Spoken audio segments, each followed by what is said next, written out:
बहुत स्वागत है बॉलीवुड क्रेज़ीज़ में। जानना चाहेंगे आपकी जर्नी जिस तरह से स्टार्ट हुई, वहाँ पर उस दौरान आपने काफ़ी कोरियोग्राफर्स के साथ काम किया और इतनी आसान जर्नी जर्नी नहीं रही होगी शबीना खान की। आज जो शबीना खान जिसे हम जानते हैं, हम जानना चाहते हैं आपकी ज़ुबानी, कैसा वो स्ट्रगलिंग फेज़ रहा आपके लिए? तो एक्चुअली तो जर्नी बचपन में शुरू हो गई थी। जब मैं 8th स्टैंडर्ड में थी, मैं एक्टिंग सीख रही थी और क्लासिकल डांस सीख रही थी। वहाँ से मुझे चांस मिला, गणेश हेगड़े जी ने असिस्टेंट के तौर पे बुलाया, वहाँ से गणेश आचार्य जी ने बुलाया। तो ये होते-होते हो गया, ये प्लान्ड जर्नी नहीं थी। मैं पढ़ रही थी, स्कूल में थी, डॉक्टर बनना चाहती थी, पता नहीं था कि कोरियोग्राफर बनना है। और ये जैसे-जैसे कोरियोग्राफर्स मुझे असिस्टेंट के लिए बुलाते थे, ये जर्नी आगे बढ़ती गई। लास्ट में मैंने प्रभु देवा जी को असिस्ट किया और उसके बाद राम गोपाल वर्मा जी ने मुझे बहुत ही like I am youngest choreographer if I मे से। और 19 ईयर्स की थी मैं जब मैंने पहली फ़िल्म कोरियोग्राफ की थी। मुझे राम गोपाल वर्मा जी ने ब्रेक दिया था। फ़िल्म का नाम था मैं माधुरी दीक्षित बनना चाहती हूँ। और वो भी मैं करना नहीं चाहती थी, लेकिन मुझे मनाया गया कि ये कर लो, क्योंकि मैं कभी कोरियोग्राफर बनना नहीं चाहती थी। मैं पढ़ रही थी, मैं डॉक्टर बनना चाहती थी और लेकिन एक कहते हैं ना कि फ़्लो में ज़िंदगी आपको ले जाती है, क्योंकि ये ऊपर वाले ने लिखा होता है। तो मैं फ़्लो में चलती चली गई और मुझे जल्दी ब्रेक मिल गया, क्योंकि हर चीज़ जल्दी की।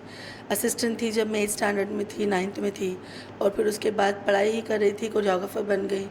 तो मैंने कोरियोग्राफर के पीरियड में एक दौर वो भी देखा है जहाँ पे सोशल मीडिया कुछ कोई ज़िम्मेदारी नहीं निभा रहा था, और फिर एक ये दौर आया जब सोशल मीडिया ही सब कुछ है, यू नो। तो आज मैं आपके सामने हूँ, बस मेहनत करते चली गई फ़्लो के साथ, जाते-जाते ये जर्नी मुझे यहाँ ले आई। एक मदर भी है आप, एक फैमिली भी आपके ज़िम्मे है और साथ ही साथ ये प्रोफ़ेशनल काम इतना आसान नहीं होता है जितना मैं भी समझता हूँ, शायद आप भी समझते हो। तो पारिवारिक सपोर्ट किस तरह से आपको रहा था? मैंने काम शुरू किया था अपने परिवार को सपोर्ट करने के लिए, और फिर जब मेरी शादी हुई तो ऊपर वाले ने मुझे एक बहुत ही सपोर्टिव हस्बैंड दिया, जिन्होंने मेरे करियर को और एनहांस किया सपोर्ट करके। आज मेरे 2 बच्चे हैं। My son is 3 years and my daughter is 4 years and they very young. But जब ये मेरी ज़िंदगी में आए तो काम मैं वर्कोहॉलिक हो गई हूँ। मैं ज़िंदगी भर से काम करती आ रही हूँ। मैं इतनी वर्कोहॉलिक हो गई कि जब मेरे बच्चे ज़िंदगी में आए तो बच्चों को लेकर मैं काम पर चली गई। तो they have been travelling with me all 3-4 years अभी तक। एंड दे मैं कहती हूँ कि एक जब आप माँ बन जाते हो ना, तो आप ज़्यादा मैच्योर हो जाते हो। तो ये माँ बनना भी मेरी ज़िंदगी में, मेरे काम में बहुत मेरा साथ देता है। मेरे बच्चों का साथ में खेलना, मेरे हस्बैंड का सपोर्ट, मेरे भाई-बहन, और मेरे जो असिस्टेंट्स हैं वो मेरे भाई है, मेरी जो डिज़ाइनर है वो मेरी बहन है। तो ये फैमिली की एक फैमिली का जो सपोर्ट होता है, वो सारे मेरे बैकबोन इतने स्ट्रॉन्गली मेरे साथ खड़े होते हैं कि किसी भी वक़्त कैसी भी सिचुएशन आती है, हम गुज़र जाते हैं साथ में। शबीना मैम, वो दौर कब आया या वो वक़्त कब था, वो लम्हा कब था जब आपको लगा कि आपकी जो मेहनत है वो रंग ला रही है, आपको लोग अब जानने लगे हैं इंडस्ट्री में और इंडस्ट्री के बाहर? सी इंडस्ट्री ने और ऑडियंस ने मुझे पहले पहले गाने से ही बहुत प्यार दिया है। जैसे मेरा पहला गाना था मैं माधुरी दीक्षित बनना चाहती हूँ। मेरी वो पहली फ़िल्म को ही बहुत ज़्यादा सराहा गया। उसके बाद मेरी दूसरी फ़िल्म आई थी, तो हर वक़्त मेरे काम को बहुत सराहा गया। I been lucky that audience ने भी बहुत प्यार दिया और इंडस्ट्री ने भी मुझे बहुत प्यार दिया। और साथ ही साथ जानना चाहेंगे, सलमान खान का एक इम्पॉर्टेंट रोल रहा है आपके इस पूरे पूरे करियर में, अगर उस बारे में या उस शख्स के बारे में बताना चाहें जिसे गोल्डन हार्ट ऑफ इंडिया भी कह सकते हैं हम सलमान खान को, क्या कहेंगे उसके बारे में? उनका सपोर्ट तो बहुत बड़ा है, बिकॉज़ वो इतना बड़ा नाम है। अगर आपके साथ वो इतना बड़ा नाम जुड़ जाए तो आप भी उतने बड़े हो जाते हो। जी। और सलमान भाई ने मुझे बहुत छोटी उम्र से असिस्टेंट के वक़्त से देखा हुआ है, जब गणेश आचार्य जी उनके सारे गाने कर रहे होते थे और मैं असिस्टेंट होती थी और सलमान भाई के साथ उन्हें डांस सिखाया है, उनके साथ एक्सरसाइज करती थी। तो बहुत वक़्त गुज़रा, उन्होंने मेरी जर्नी को बहुत क्लोज़ली देखा। जब मैं कोरियोग्राफर बनी तो मेरा जो जिस फ़िल्म ने मुझे रिकॉग्निशन दिया वो भी सलमान खान के साथ थी, जो थी प्रेम रतन धन पायो, जो मेरा गाना था। जी। तो किसी तरह से कहते हैं ना, कभी-कभी आपकी तकदीरें जुड़ जाती है, तो मेरे साथ उस तरह से ही हुआ है। और उनके गाने अपनी हर फ़िल्म में ही make श्योर्स to give me one song, 1 गाना 2 गाना वो मुझे देते ही देते हैं। तो उनका नाम जब जुड़ा तो मेरे काम को, मेरे नाम को बहुत सपोर्ट मिला and then obviously Salman Khan is a big name. गदर 2 को 1 साल हो चुके हैं हाल फिलहाल में, और साथ ही साथ आपने उसमें काफ़ी अच्छे गाने कोरियोग्राफी की थी, तो उस बारे में वो जर्नी कैसी रही और कैसे आप इस फिल्म से जुड़े? सी गदर 2 was a very interesting journey. बहुत मेहनत की हमने। 22 साल की लेगेसी थी इसके गाने को करना और करेक्ट करना, फोकस के साथ करना। बहुत मेहनत की। इसी फिल्म को मैंने 2 सवा 2 साल तक किया है और आज 22 साल के बाद जब ये फिल्म रिलीज़ हुई और अभी 1 साल भी हो गया इस फिल्म को, लोगों ने बहुत काम को सराहा।